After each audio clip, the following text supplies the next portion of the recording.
All right, you're fix-it-yourself owners. I got this machine cheap off of eBay and I completely overhauled it. And at the end of the overhaul, I decided to do both a cleaning cycle and a decalcify cycle. And when you do that, it's really good to have this cover off.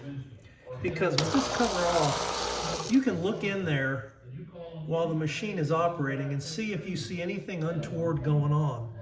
And I found that overpressure valve was cracked.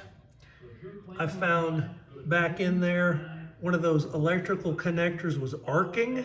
That one back in there behind this one, the one deeper in there, was arcing.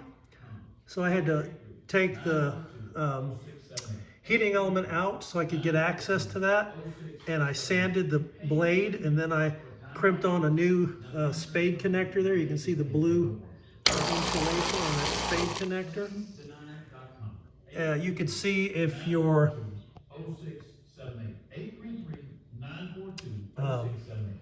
membrane regulator is leaking. You know, anything that's going on in here that's out of whack, you can see it when you run a cycle. If you brew a cup of coffee, if you do a cleaning cycle, if you do a decalcify, just look all in there while that's happening and see if you see anything wrong that needs to be fixed.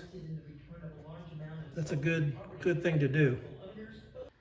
Now the next thing I'll say about this, if you get a machine of unknown history, after you completely overhaul it, you definitely do a decalcify and definitely do a cleaning cycle. And if you don't like the looks of the fluid that comes out at the very end, do it again. I've already run 2 cleaning cycles on this, and it's still not clean enough. So I stopped for a minute to go ahead and run a descale, and that's coming out real nice. But when I ran the cleaning cycle, I don't think these people ever cleaned this machine, because after both cleaning cycles, the fluid that came out was dark brown like coffee. So I don't know, and in fact, the spouts were plugged up and water was spilling out from in the spout up in there. I had to go up with a dental floss thing, you know, those little dental floss on a, not dental floss, that little brush on a little gum pick thing. I had to reach up in there and wring those out during the cleaning cycle to open up all the crap that was in there. If you really want to take this to the full extent, you can actually take the front of these machines off and get in there and dismantle the spout assembly. I've done that before, and I might yet have to do it on this one. But at the very least, if you're unclear on the history of the machine, clean it as many times as you need to get clear flow coming out, and descale it once or twice, whatever you think you need, till you start getting, you know, nice clean water coming out of the spout there. Now, I don't know if you know, but when this thing descales, it spends part of the descale time running water through this circuit, and then it spends part of the time running the descale fluid through the brew group drainage valve and dumps that descale fluid down into the tray. So it's in that part of the descale process right now. It's shooting descale fluid into the drainage valve and then down into the tray. It already cycled through the hot water and steam spout quite a bit, and the stuff that came out of there was just nasty looking. So I don't know if these people ever descaled. I don't know if they used a filter. I don't know if they ever, well, I know they never cleaned it. So don't skip those steps when you overhaul an unknown machine. One more thing I'll tell you, if you don't know how to force a descale, you have to go into the programming mode and cycle through the options here till you get to filter. And when you get to filter, select no. So the machine thinks that you're not using a filter, even though you're going to use a filter. Just select no for this purpose. And then once you select no, go out of the programming mode, turn the machine off, wait about 30 seconds, and then with the machine off, if you push and hold the rinse button, that'll get you into a descale cycle. And then, you know, follow the instructions on how to do a descale. But that's how you force one. You know, usually people descale when the machine calls for it. but this one was set to filter on, so I think the previous owner used a filter, so it would never go in, it would never call for a descale. I had to force it by putting filter no, power the machine off, wait a minute, and then push and hold the rinse button while the machine is off, and that'll turn the machine on and put it into a descale cycle.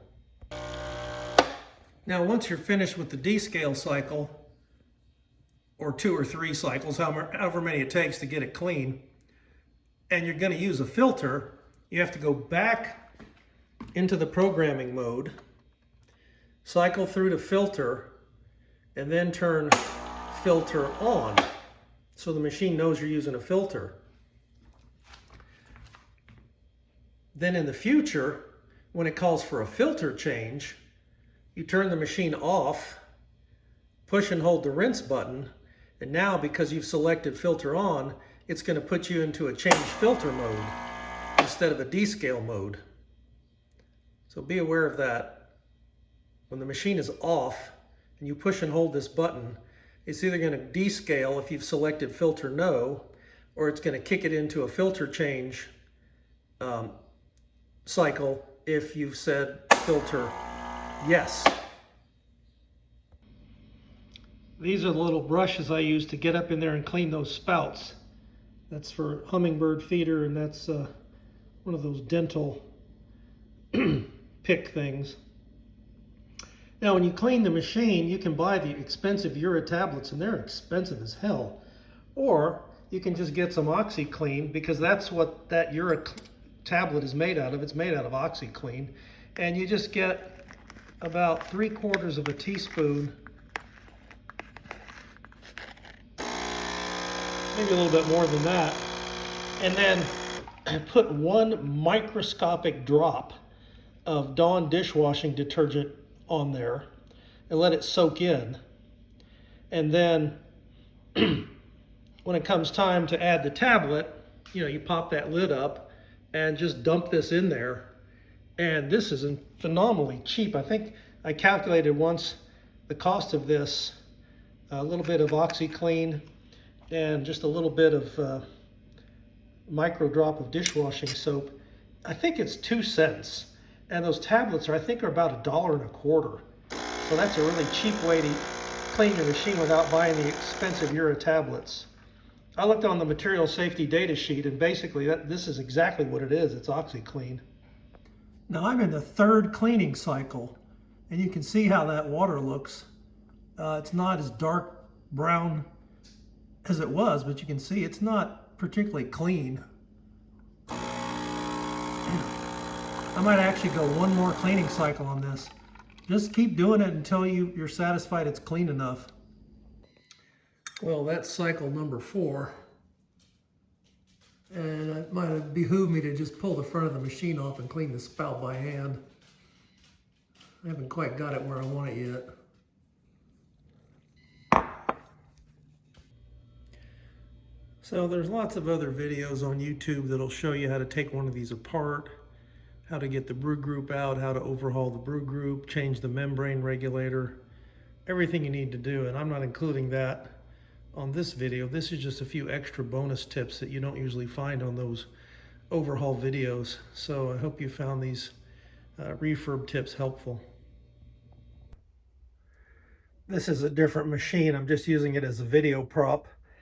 That other machine I showed previously, I could not get the spouts clean enough, so I'm just going to take the front part of that machine off, disassemble the spout assembly, and clean that by hand, because I could not get it clean enough just with running cleaning cycles.